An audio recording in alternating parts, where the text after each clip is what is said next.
Live from the WMTV studios, your news authority. NBC15 News at 5 starts now.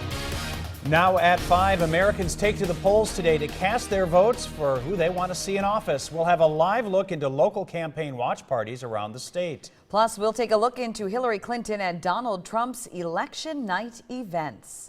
And police are searching for multiple suspects involved in last night's shooting in Janesville that ended with a standoff.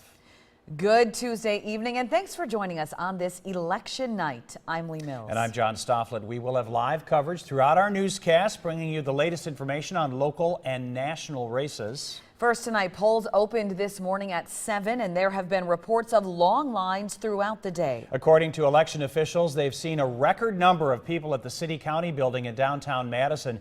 And for those who were stuck in the office all day, polling places are preparing for that after-work rush. NBC15's Alice Kang is in downtown Madison. It's just after 5. Alice, how are the lines looking? Lee and John, I was just outside the Madison Municipal Building, and there isn't a line yet, but election officials are expecting more and more people as the night goes on. Now, I just checked in with Scott McDonald, the Dane County clerk. He says more than 50% of registered voters have been to the polls, and Lisa Tollefson, the Rock County clerk, says there's been an extremely high turnout, but things have been moving smoothly. Now, we have new information for people in Madison that live in Ward 29.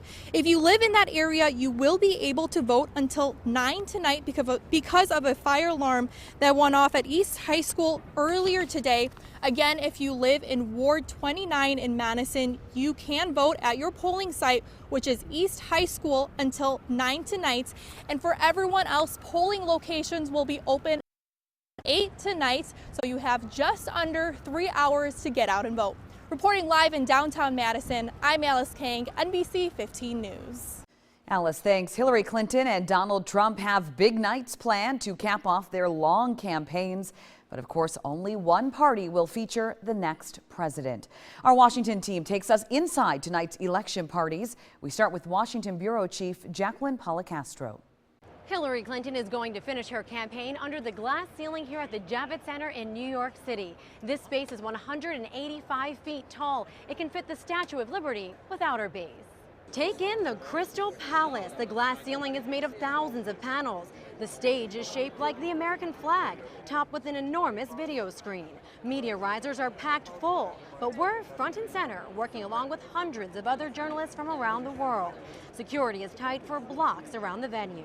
Some Clinton supporters waited in very long lines to get their tickets to tonight's event. The team here tells us they're ready for a win. Covering Hillary Clinton, I'm Jacqueline Policastro. Now let's go to Ted Fioraliso with the Trump campaign. Jacqueline, it's a much different venue for Donald Trump and his running mate Mike Pence. We're here at the New York Hilton Midtown. It's just a few blocks from Trump Tower, which of course is Trump's home and office building. The campaign is renting out the grand ballroom here. It's billed as the biggest in New York City, 24,000 square feet, and can accommodate 3,000 people. I got a sneak peek inside yesterday. A lot of those people are going to be members of the media like myself. The rest of the folks attending are friends and supporters of the campaign, and it's invitation only. Security is tight around here. Only difference is 6th Avenue here is a main thoroughfare, but New Yorkers are used to things like this, and in fact, there's actually an excitement about both campaigns having their election night parties in their city. Reporting from Trump headquarters, I'm Ted Fioraliso. And back here in Wisconsin, another big race the nation has its eye on is the race for U.S. Senate. That is a rematch, of course, from 2010. The incumbent Republican Senator Ron Johnson is facing the Democratic former senator that he defeated 6 years ago, Russ Feingold of Middleton. NBC15's Hannah Flood is in Middleton, where Feingold is expected to watch the results of that race come in tonight. Hannah? Well, John and Lee, this rematch race has been tight from the very beginning. And the latest Marquette Law School poll released last week shows that Feingold does have a 1-point lead ahead of Senator Ron Johnson, but that's a lead a lot of Democrats are not quite comfortable with. When Johnson and Feingold first faced off back in 2010, it was also a very tight race. Johnson ended up beating Feingold by just over 105,000 votes, but many counties around Wisconsin were filled in red that night, supporting the Republican candidate. Now, the event here in Middleton is set to kick off just after the polls close at 8:01. And of course, supporters will be hoping that history from 2010 does not repeat itself and that Feingold will be able to win back his seat in the U.S. Senate. A Feingold win tonight would not be unprecedented, but the last time a former senator came back to beat the candidate that knocked them out of the Senate in the first place was in 1934. NBC15's Syra Anwar is at Senator Ron Johnson's camp in Oshkosh, where his supporters are hoping that part of history doesn't repeat itself. Syra?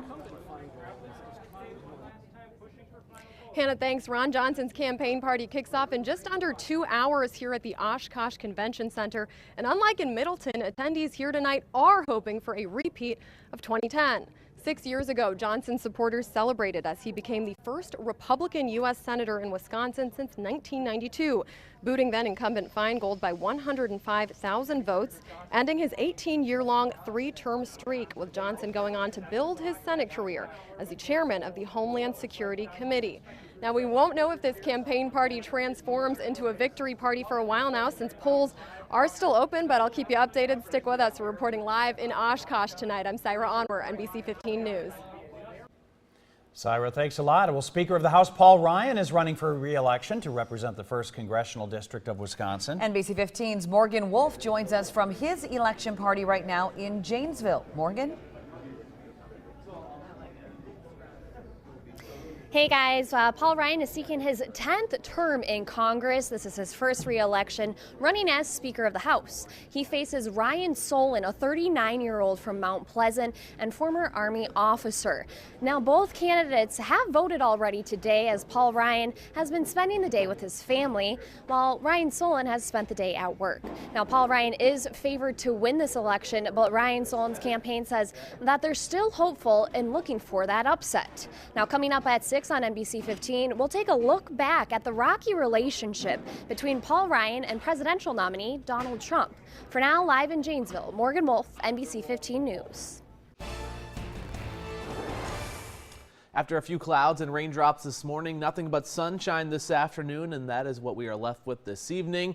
Of course, the sun quickly going down. We're still expecting clear skies to continue, and that will allow temperatures to cool off pretty quickly. Now down to 52 in Madison, 57 in Janesville. It's 56 in Boscobel, and winds, while coming down, are still up there between about 5 and 15 miles an hour, at times gusting closer to 20 miles an hour, and they are out of a northwesterly direction, meaning some cooler weather will be in the forecast. The re-election poll closing tonight should be into the 40s around 8 o'clock. We'll see those cooling temperatures getting close to that freezing mark tonight. Will we hit it, though? I'll have the answers coming up in just a few minutes. John and Lee.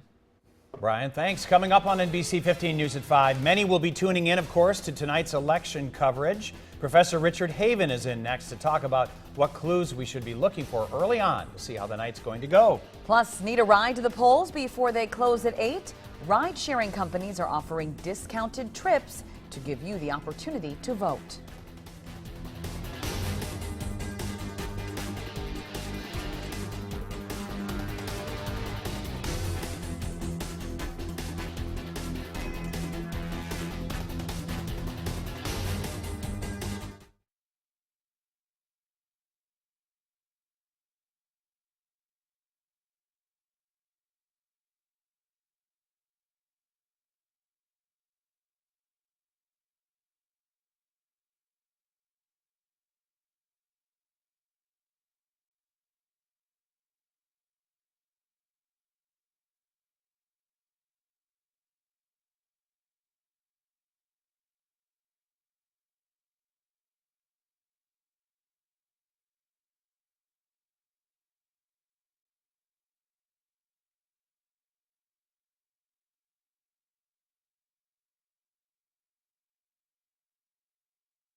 Ride-sharing companies are offering special deals today to get you to the polls to cast your vote.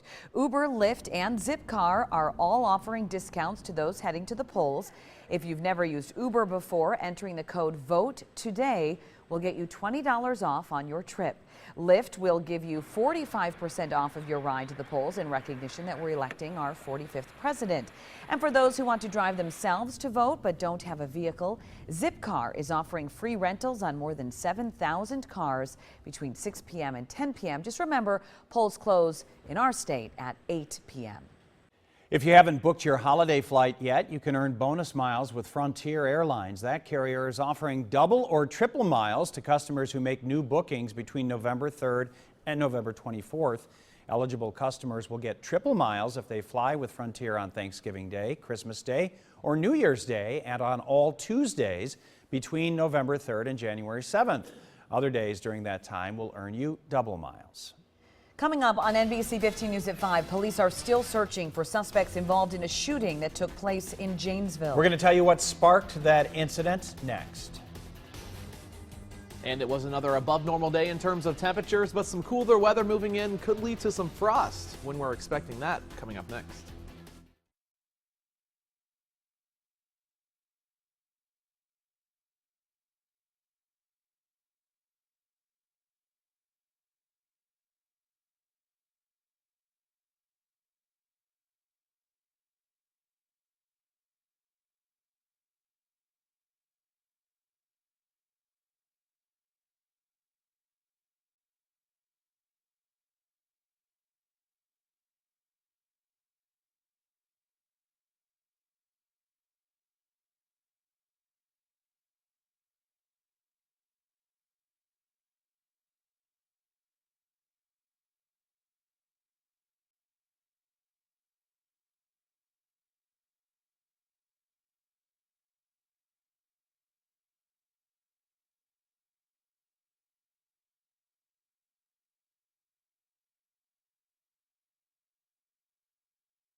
Professor Haven, can you give us a mic check, count to 10? Yes, 1, 2, 3, 4, 5, 6, 7, 8, 9.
Police say there are suspects still at large after last night's shooting and standoff in Janesville. NBC15's Sarah Breckbill joins us now to explain why shots were fired in the first place. Sarah?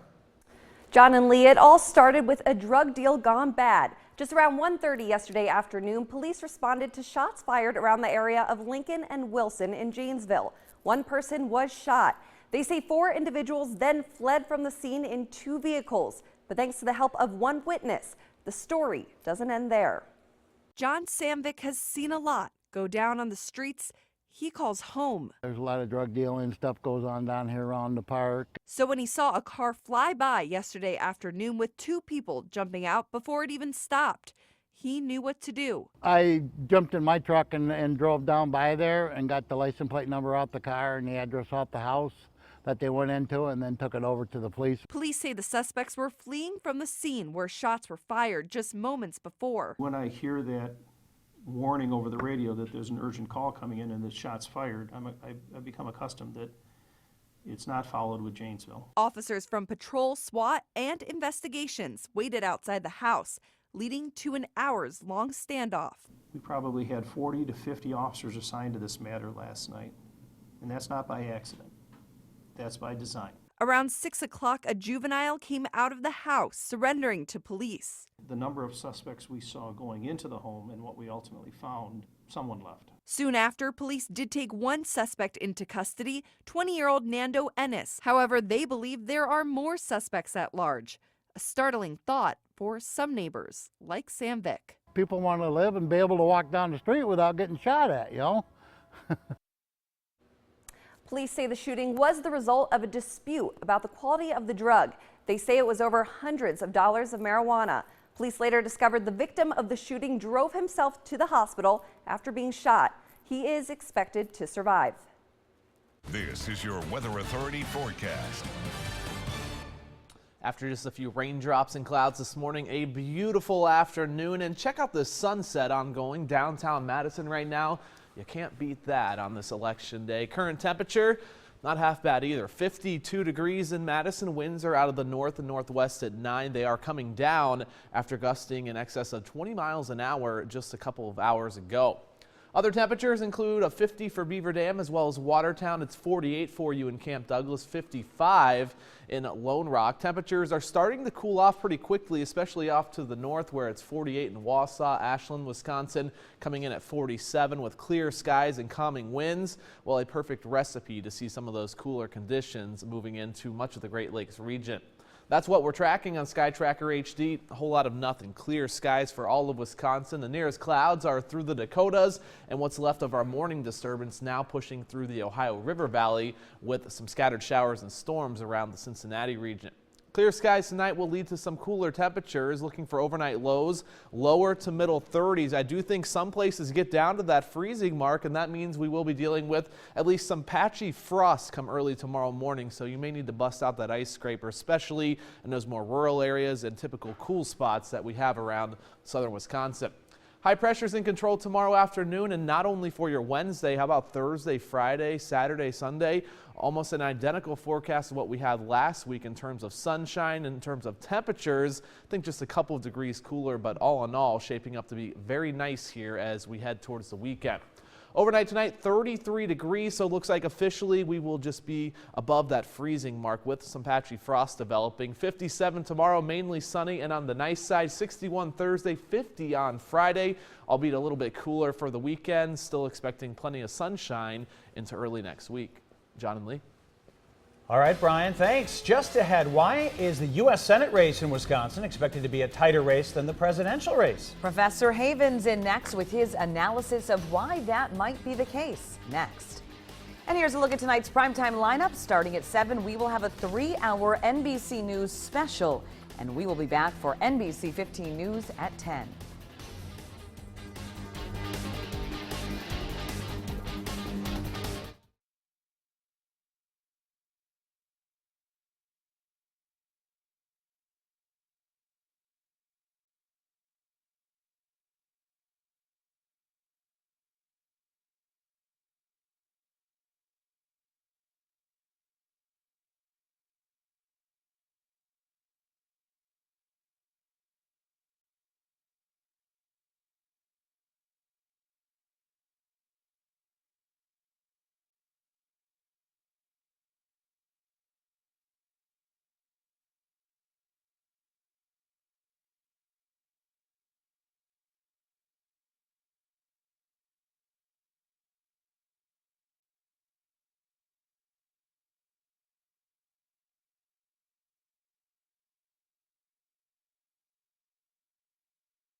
Well, the eyes of the nation will be on all those returns as they come in tonight, including the eyes of Professor Richard Haven, our political analyst, UW-Whitewater communications professor. And we've been waiting for this a long time. And so now my question to you is, as we get here to getting close to some polls starting to close, what should we be watching for early on tonight in this presidential Well, one of race? the things we want to watch for is any sign of the turnout, and the turnout for the Trump supporters or the Clinton supporters.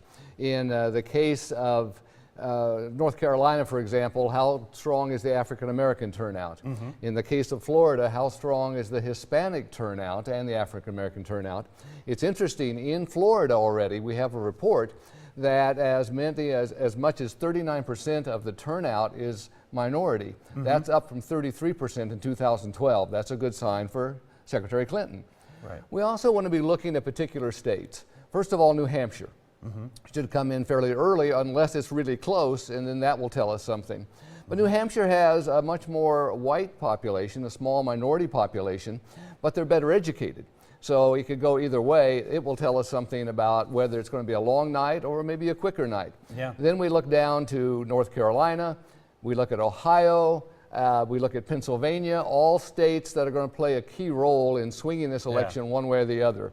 As we go into the central time zone, Florida, because remember, part of Florida is in central. Yep. Same with Michigan. Part of Michigan is in central time zone. They'll become key states.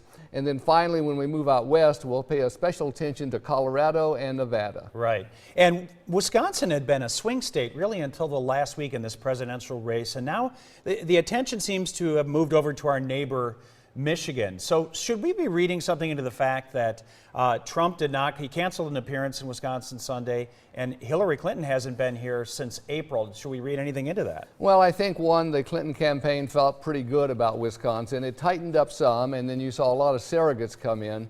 I think there was a belief in that campaign that a Bernie Sanders could do more good than Hillary Clinton could do, given his popularity in Dane County and other parts of Wisconsin.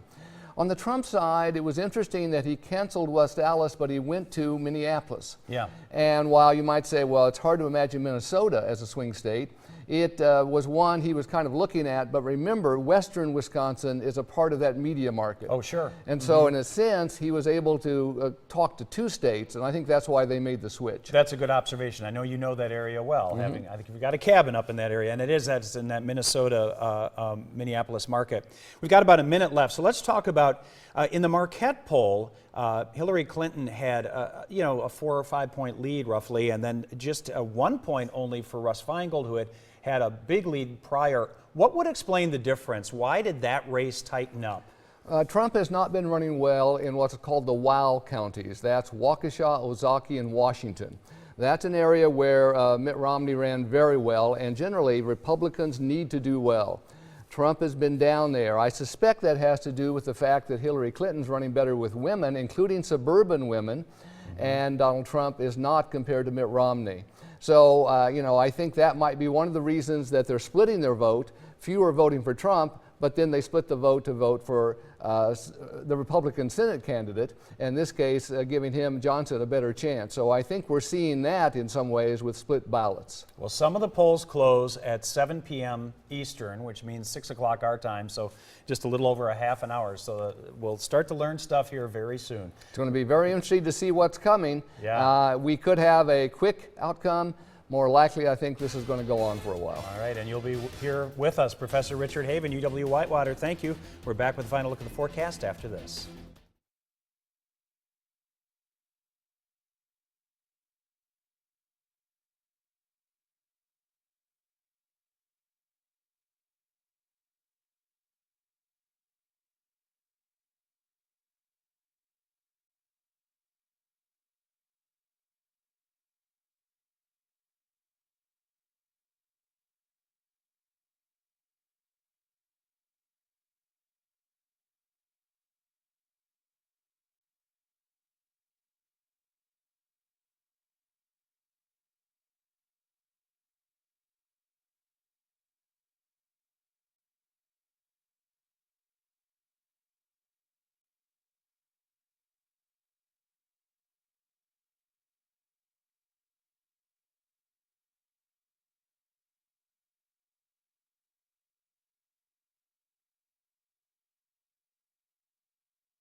No excuse not to vote in the weather department. It's just gorgeous out there. You might need a light jacket as you're out and about this evening. As we do have clear skies, temperatures will quickly fall through the 40s down into the 30s.